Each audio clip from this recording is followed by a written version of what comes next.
What jumps out at you about this position?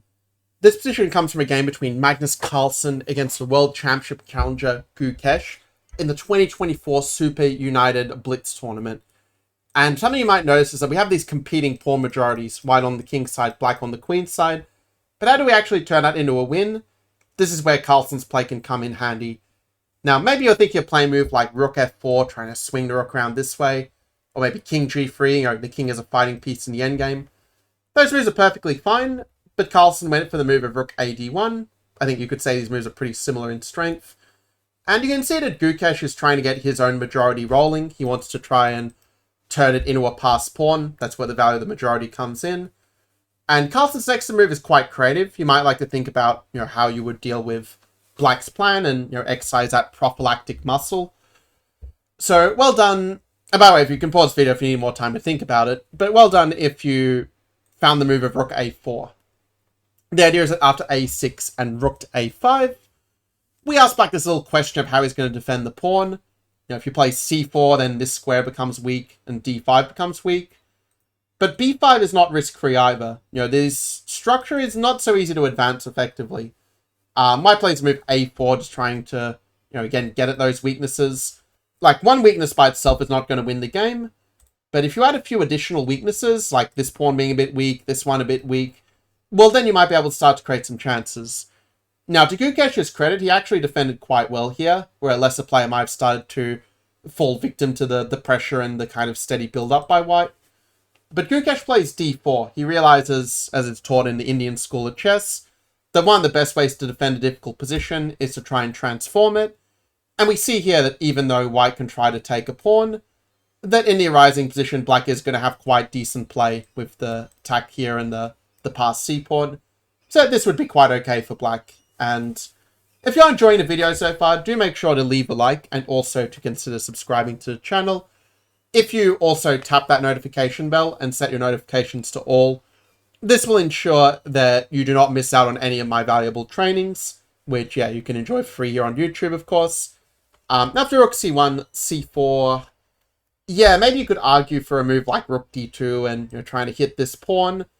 Maybe Gukesh was thinking, well, what if white just plays king f2 and just defends the pawn? But, it's not so simple. Like, say you play rook c b5. Then bishop b5 is actually kind of annoying. Like, your rook gets a bit stuck and it's not so, not so obvious, let's say, that the white is better in a position like this one.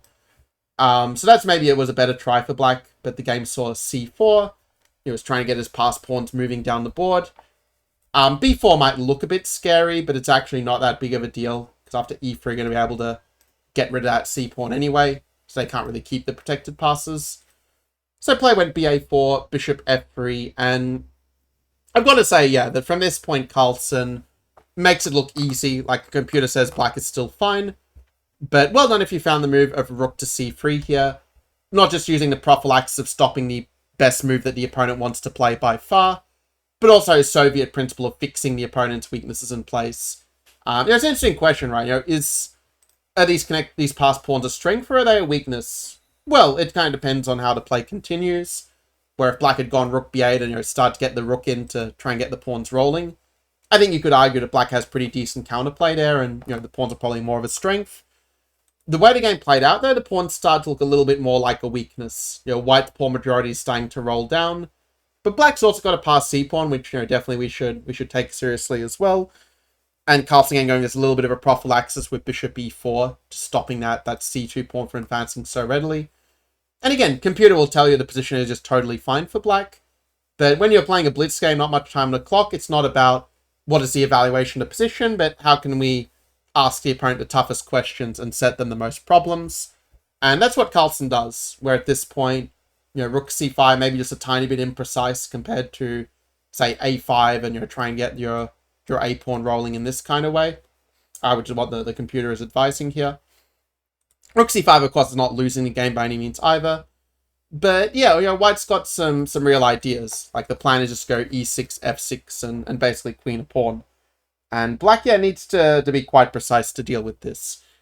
Probably the most natural would be a move like rook c7, which is just going to take a little bit of the bite out of what will likely be connected passed pawns as such. And also it means, like, if the rooks do get traded, like, you're not threatening to to take on c2 either, because there is a2, and, you know, the a pawn is going to sort of distract the white piece in a way.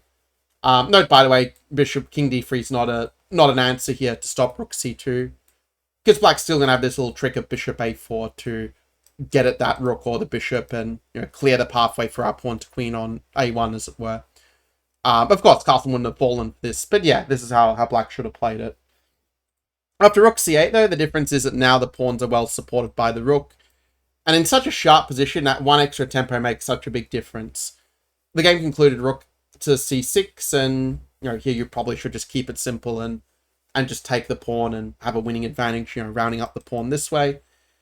But instead, white played the move bishop e4, which does technically throw away the win if black plays it precisely. Like, he has to play rook d2, and if he finds all these moves, it turns out like you've got, you know, just enough counterplay of like rook c5 that, you know, you just barely stay alive, like rook f2, and, you know, getting the pawn this way is going to keep you in the game. Because, yeah, if bishop f3, rook c3 will lose a piece, which is not what you want in this case, to put it mildly. But instead, black plays rook d1, trying to get the pawn rolling, but yeah, white was able to take the pawn. It's hard to say what Gukesh miscalculated, but yeah, at this point, there's no way you can stop the connected passed pawns on the 6. As my past chess coach Ian Rogers liked to say, the connected passed pawns on the 6 beat everything up to a royal flush. You know, you just can't get out of rook a8 and f7. And this is why Gukesh resigned here.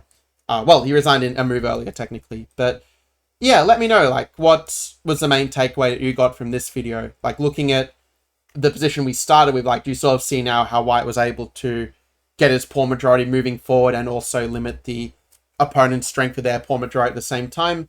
I'd love to hear, you know, the takeaway that you got in the comments below, because I think that you can definitely all help each other improve your chess by sharing the insights that you got. And yeah, congrats to those who did make it to the end of the video. You know, I put some links in the description in case you wish to absorb more of my content or perhaps reach out to me personally. But yeah, whatever the case may be, I will see you in the next training, and until then, take care.